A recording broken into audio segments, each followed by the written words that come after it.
So நம்ம டிஎன்பிஎஸ்சிக்கு ரெகுலராக classes பார்த்துட்டு வரோம். அந்த அடிப்படையில் வந்து ஓட்டுநர் கல்வியோட வீடியோ கிளாஸ் எக்ஸ்ப்ளனேஷன், டெஸ்ட்டோட எக்ஸ்ப்ளனேஷன் தான் பார்த்துட்டு வரோம். இப்போ உதாரணமாக வந்து பார்த்திங்கன்னா, கனரக வாகனங்களில் ஓட்டுநர் இருக்கையில் சாய்மானம் டேஸ் இருக்க வேணும். ஸோ எந்த டிகிரியில் வந்து இருக்க வேணும், ஸோ ஓட்டுநர் வந்து எந்த டிகிரியில் உட்காந்துருக்கணும் அப்படின்னு கொஸ்டின் கேட்டிருக்காங்க. ஸோ ஆன்சர் வந்து பார்த்திங்கன்னா 90 டிகிரி, அதுதான் பெர்பெண்டிகுலர், நேராக நிமிர்ந்து உட்காந்துருக்கணும். ஓட்டுநர் இருக்கையில் எவ்வாறு அமர வேண்டும் அப்படின்னா, கழுத்தும் தலையும் நேராக இருக்க மாதிரி, சரிங்களா? ஓட்டுநர் இருக்கையில் எவ்வாறு அமர வேண்டும்னா, கழுத்தும் தலையும் நேராக இருக்கும்படி நிமிர்ந்து வந்து அமர வேண்டும். சரிங்க, இதெல்லாம் எங்கே போட்டிருக்காங்க, எங்கே நாங்கள் இதெல்லாம் பார்த்து டெஸ்ட் எழுதுது அப்படின்ட்டு நம்மளோட ஸ்டடி மெட்டீரியல் வாங்குறவங்க, ஆன்லைன் கிளாஸ் வாங்கினவங்க கேட்குறீங்க. அதுக்கு வந்து நான் எங்கே பார்க்குறது அப்படின்னு உங்களுக்கு ஒரு ஷோ பண்ணி காமிச்சிட்டு வந்துடுறேன். ஸோ இந்த பிடிஎஃப் எல்லாமே இது வந்து நம்மளுடைய ஆப்புங்க. ஸோ நம்ம ஆப்பில் வந்து பார்த்திங்கன்னா, ஸோ என்னென்ன கிளாஸ் பர்ச்சேஸ் பண்ணியிருக்கீங்களோ அது ஓப்பன் ஆகும். இப்போ வந்து ஜஸ்ட்டு வந்து நம்ம வந்து இப்போ ஒரு கொஸ்டின் பார்த்தோம்ல, அதற்கான பிடிஎஃப்பை எடுத்து படிச்சுட்டு அப்புறம் நீங்கள் டெஸ்ட் எழுதணும். அந்த பிடிஎஃப் உங்களுக்கு ஓப்பன் பண்ணி காமிக்கிறேன். இப்போ நமக்கு வந்து டெஸ்ட்டு 4 தான் பண்ண போகிறோம். ஸோ அந்த பிடிஎஃப்பை ஜஸ்ட்டு ஓப்பன் பண்ணுறேன். ஸோ அதில் வந்து இருக்கும் பாருங்கள். ஸோ ஓட்டுநர் எப்படி வந்து வண்டியில் அமரும் முறை. ஸோ ஓட்டுநர் அமர்வு வந்து பார்த்திங்கன்னா, அவர் ஸ்டேரிங்கை பிடிக்கிறது வந்து பார்த்திங்கன்னா, ஸ்டேரிங் நாட்டு மையக்கோடு ஓட்டுநருடைய நடுப்பதிக்கு நேராக இருக்குமாறு அமைய வேண்டும், சரிங்களா?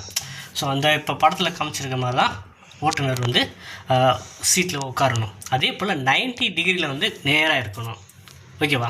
அப்புறம் வந்து பார்த்திங்கன்னா, கழுத்து தலையும் நேராக இருக்கிற மாதிரி வந்து உட்காரணும் அப்படிங்கிறது தான் போட்டிருக்காங்க. இதுக்கு வண்டியை ஸ்டார்ட் பண்ணுறதுக்கு முன்னாடி என்ன பண்ணணும், உட்காரக்கு முன்னாடி வந்து பின்புற கண்ணாடியை சரி பண்ணணும், ஓகேங்களா? அதாவது பின்புற கண்ணாடியை சரி பண்ணணும், நேராக நிமிர்ந்து உட்காரணும், கழுத்தும் தலையும் நேராக இருக்க வேண்டும். வலது கையால் சீட் லிவரை மேல் நோக்கி நகர்த்தி இருக்கையை முன்புறமும். ஸோ வலது கையால் தான் நம்ம என்ன பண்ணணும், சீட் லிவரை பண்ணணும், ஓகேவா? ஸோ இந்த மாதிரி தான் நம்ம வந்து ஓட்டுநர் அமரும் விதம் கூட சில ரூல்ஸை ஃபாலோ பண்ணலாம். வாகனத்தில் ஏறுதல், ஸோ வழக்கமாக வழியில் ஏறுவாங்க. ஆனால் வாகனத்தில் இறங்குற ஒரு பாதுகாப்புமான முறை என்னென்னா, பயணிகள் இடது பக்கத்தில் பயணிகள் ஏறுவாங்கள்ல, அந்த பக்கம் தான் இறங்குறது ஒரு பாதுகாப்பான முறை. ஸோ அவங்களுக்கான வழி இருக்குது. ஆனால் அந்த ரைட் சைடு நிறைய வாகனம் இருக்கிறனால பாதுகாப்பான இறங்குதல் வந்து ஸோ இங்கே போட்டிருக்காங்க பாருங்களேன். பிற வாகனங்கள் ஓடும் பகுதி இறங்குவதால் இதற்கு அதிக அளவில் பயிற்சி தேவைக்கு இந்த வழியை விடுத்து பயணிகள் இறங்கு வழி வைப்பது பாதுகாப்பானது, சரிங்களா?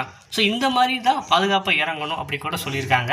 ஸோ இதுதாங்க நம்ம வந்து இந்த வே ஆஃப் டெஸ்ட்டு வைக்கிறோம், சரிங்களா? இப்போ வந்து இந்த நோட்ஸ் நீங்கள் ஓரளவு பார்த்துப்பீங்க. ஸோ இது வந்து உங்களுக்கு தியரியாக படிக்கிறது கஷ்டமாக இருக்கும். ஸோ அதுதான் அந்த ஐஐடி புக்கை நம்ம வந்து புக்கை கொடுக்காமல் ஒன் வேர்டு டைப்பில் டெஸ்ட்டாக உங்களுக்கு கொண்டு வந்திருக்கோம். இப்போ நம்ம டெஸ்ட்டு பாருங்கள், உங்களுக்கு ஈஸியாக புரியும். தனது முன் பார்த்து டேஸ் மீது வைத்து அழுத்த வேண்டும். So break pedal. ஓட்டுநர் இருக்கையில் அமரும்போது தனது வலது முன் பாதத்தை டேஸ் வைத்து அழுத்த வேண்டும்னா பிரேக் பெடல். ஓட்டுநர் ஸ்டேரிங் வீலை எவ்வாறு பிடிக்க வேண்டும்னா இயல்பாக, ஸ்டேரிங் வீலை வந்து இயல்பாக. சீட் லிவரை ஓட்டுநர் எந்த கையால் சரி செய்ய வேண்டும். ஸோ வந்து சீட் லிவரை வந்து பார்த்திங்கன்னா எந்த கையால் சரி செய்யணும்னா வலது கை. ஓட்டுநர் வாகனத்தில் ஏறும்போது டேஸ் வழியை உபயோகிப்பது பாதுகாப்பானது. நம்ம இப்போ தான் பார்த்தோம். இடது முன்பக்கத்தில் வழியே பயணிகள் ஏறும் வழி பாதுகாப்பானது. ஸோ நம்ம ஒரு அந்த தனி வழி இருக்குது, பாதுகாப்பானதுன்னு கேட்டுக்கும் போது இடது முன்பக்கத்தில் உள்ள பயணிகள் இறங்கும் வழியே. வாகனங்கள் ஓடும்போது கதவு திறந்து டேஸ் உபயோகிக்க வேண்டும் அப்படின்னா பேட் லாக், சரிங்களா? வாகனங்கள் ஓடும்போது கதவு திறந்து கொள்ளாமல் இருப்பதற்கு பேட் லாக் உபயோகிக்க வேண்டும். ஓட்டுநர் வாகனத்தில் இறங்கும்போது டேஸ் வழி உபயோகிப்பது பாதுகாப்பானது, சரிங்களா? ஸோ ஏற்கனவே ரிப்பீட்டட் ஆகிருக்கு. இடது முன்பக்கத்தில் உள்ள பயணிகள் இறங்கும் வழி தான். ஓட்டுநர் வருகை இருக்கை வந்து எவ்வாறு இருக்க வேண்டும் அப்படின்னா காற்று புகும்படி நார் பின்னல் உள்ளதாக இருக்க வேண்டும். ஸோ இப்போ வந்து பார்த்திங்கன்னா அந்த பார்த்துருப்பீங்க டிஎன்எஸ்சி பஸ்ஸெல்லாம், அது காற்று புகிற மாதிரி நார் பின்னலாக இருக்கிறது தான். ஸோ அவங்களுக்கு கொஞ்சம் சூடு ரொம்ப ஏறாமல் இருக்கும் அப்படிங்கிறது அப்படி பண்ணுறாங்க. ஸோ ரொம்ப சிம்பிள் தான். நம்ம வந்து இந்த மாதிரி ஒரு 2 பேஜ் கொடுத்துட்டு அதுலேருந்து ஒரு 10 கொஸ்டின் 20 கொஸ்டின் கேட்டோம்னா அதை வந்து நீங்கள் மனப்பாடம் பண்ணிடுவீங்க. இப்போ ஐஐடி புக்கிலேருந்து தான் நம்ம வந்து மெட்டீரியல் வந்து கொடுத்துட்டு இந்த மாதிரி டெஸ்ட்டு வைக்கிறோம், சரிங்களா? ஸோ விருப்பம் உள்ளவங்க இந்த மாதிரி வந்து நீங்கள் டெஸ்ட் எழுதி பார்த்துட்டு ஜாயின் பண்ணிக்கலாம். ஸோ இந்த காணொலியுமே உங்களுக்கு பயனுள்ளதாக இருக்கும் அப்படின்னு நம்புகிறேன். டெஸ்ட்டு 3 நமது ஆண்ட்ராய்டு ஆப்பில், டெஸ்ட்டு 4 வந்து அதோட எக்ஸ்ப்ளனேஷன் இதுதாங்க. ஸோ இதை படிச்சுட்டு இந்த வீடியோ பார்த்துக்கிட்டு நீங்கள் ஒரு டெஸ்ட்டு எழுதிட்டிங்கன்னா உங்களுக்கு ஈஸியாக இருக்கும். இப்போ நம்ம டெஸ்ட்டு ஆண்ட்ராய்டு ஆப்பில் நம்ம ஸ்டூடெண்ட்டாக எப்படி எழுதுறாங்க அப்படிங்கிறத மற்றவங்களுக்கும் ஷோ பண்ணி காமிக்கிறேன், நீங்களும் பாருங்கள். ஸோ இது நம்மளுடைய பாரத் எக்ஸாம் ஆப்புங்க. ஸோ இதில் டிஎன்இசி டிரைவர் கண்டக்டர் ஆன்லைன் கிளாஸ் இருக்கும். இதில் லேர்னிங் உள்ளே போனீங்கன்னா ஸோ நம்ம நோட்டிஃபிகேஷன் முதற்கொண்டு ஒவ்வொரு டெஸ்ட்டு கிளாஸஸ் எல்லாமே ப்ரொவைட் பண்ணிக்கிருக்கோம். உதாரணமாக வந்து இப்போ டெஸ்ட்டு 4 பார்க்க போகிறோம். இப்போ டெஸ்ட்டு 4 வந்து இந்த இருக்குது டிஎன்எஸ் டெஸ்ட்டு 4 நான் இன்னும் எழுதலை. அப்போ வந்து டெஸ்ட்டு 4க்கான பிடிஎஃப் வந்துமே இங்கே கொடுத்துருந்தோம். இப்போ தான் நம்ம ஓப்பன் பண்ணி பார்த்தோம். அப்போ அந்த பிடிஎஃப்பை படிச்சிட்டோன்னே இந்த டெஸ்ட்டு வந்து இங்கே எழுதிக்கலாம். டிஎன்எஸ் டெஸ்ட்டு ஓகேவா. ஆல் த பெஸ்ட்னு வருது. ஸ்டார்ட் கொடுக்குறோம். ஸ்டார்ட் கொடுத்தோடனே இந்த மாதிரி வந்து நீங்கள் இப்போ வந்து ஒவ்வொருவருக்கும் பதில் நீங்கள் தான் சொல்ல போகிறீங்க. சரிங்களா. ஆன்சர் வந்து நான் இப்போ தான் பார்த்தேன், நானும் ஆன்சர் பண்ண போகிறேன். நீங்கள் கமாண்டில் வந்து 10க்கு எவ்வளோ எடுக்கிறீங்க அப்படிங்கிறத பார்க்கலாம். கனரக வாகனில் ஓட்டுநர் இருக்கையின் சாய்வானம் டேஸ் டிகிரியாக இருக்க வேண்டும். ஸோ இந்த மாதிரி டெஸ்ட் இருக்குது. அப்போ வந்து என்னென்னா 90 டிகிரி. அப்போ ஆன்சர் வந்து இது. அப்புறம் வந்து இங்கே நான் ரைட்டில் வந்து நெக்ஸ்ட்டுன்னு கொடுக்கணும். ஓட்டுநர் இருக்கையில் எவ்வாறு அமர வேண்டும்? கழுத்தையும் தலையும் நேராக நிமிர்ந்து இருக்கும்போது. அப்போ ஆன்சர் இருந்தது. அப்போ நெக்ஸ்ட் கொடுத்தோம். 2வது கொஸ்டின். ஓட்டுநர் இருக்கையில் அமரும்போது ஸ்டேரிங் ராடியின் மையக்கோடு ஓட்டுநர் உடலில் எவ்வாறு இருக்க வேண்டும்னா உடலின் நடுப்பகுதிக்கு நேராக. ஸோ 3வது ஆன்சர். ஓட்டுநர் இருக்கையில் அமரும்போது தனது வலது முன் பாதத்தை டேஸ் மீது வைத்து அழுத்த வேண்டும்னா பிரேக் பெடல் பார்த்துருந்தோம். ஸோ ஆப்ஷன் வந்து சி, பிரேக் பெடல். ஓட்டுநர் ஸ்டேரிங் வீலை எவ்வாறு பிடிக்க வேண்டும்னா இயல்பாக. ஸோ ஆப்ஷன் வந்து 4. அப்புறம் சீட் லிவரை ஓட்டுநர் எந்த கையால் சரி செய்ய வேண்டும்னா வலது கையால் சீட் லிவரை. அப்போ வந்து ஆப்ஷன் வந்து 4. நெக்ஸ்ட்டு கொடுத்துட்டேன். ஓட்டுநர் வாகனத்தில் ஏறும்போது எந்த வழி உபயோகப்படுத்தப்படும்னா ஸோ நம்ம 2வது இடது முன்பக்கத்தில் உள்ள பயணிகள் இறங்கும் வழி அதை கொடுத்துட்டேன். வாகனம் ஓடும்போது கதவும் திறந்து கொள்ளாமல் இருப்பதற்காக பேட்லாக் உபயோகிக்க வேண்டும். ஸோ ஆப்ஷன் வந்து ஏ. ஓட்டுநர் வாகனத்தில் இறங்கும்போது டேஸ் வழி. இது வந்து ரிப்பீட்டட் கொஸ்டினாக பார்த்தோம்னா பி தான் ஆன்சரு.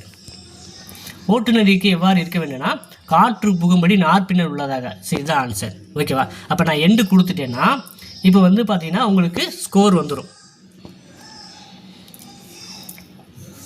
ஸோ இந்த மாதிரி தாங்க நம்ம வந்து அதாவது ஐஐடி புக்கை பேஸ் பண்ணி கிளாஸஸ் டெஸ்ட்டு இருக்குது. ஸோ நீங்கள் இப்படி தான் படிக்கணும். ஒரு தடவைக்கு 2 தடவை உங்களுக்கு புரியும்படியாக படிச்சுட்டு இப்படி டெஸ்ட்டு எழுதுனீங்கன்னு வச்சிங்களேன், உங்களுக்கு ரொம்ப ஈஸியாக இருக்கும். இப்போ வந்து ஸ்கோர் வந்துருச்சு. நம்ம 10க்கு 10 கரெக்டு. 10 கரெக்டு. இப்போ சொல்யூஷனும் நீங்கள் வந்து நம்ம ஆப்பில் வந்து சொல்யூஷனும் இந்த மாதிரி பார்த்துக்கலாம். இந்த ஆப் வேணுங்கிறவங்க ப்ளே ஸ்டோர்லேயே நம்ம ஆப் இருக்குங்க. ஸோ ப்ளே ஸ்டோரில் நீங்கள் டவுன்லோட் பண்ணி அங்கேயே பேமெண்ட் கேட்வே இருக்குது. அங்கேயே பண்ணாலும் சரி, எனக்கு இந்த டிஸ்பிளேயில் வாட்ஸ்அப் நம்பருக்கு சொல்லி நீங்கள் ஆட் பண்ணி விட்டாலும் சரி, இந்த மாதிரி ஆப்பும் நீங்கள் டெஸ்ட் எழுதி பார்த்துக்கலாம்.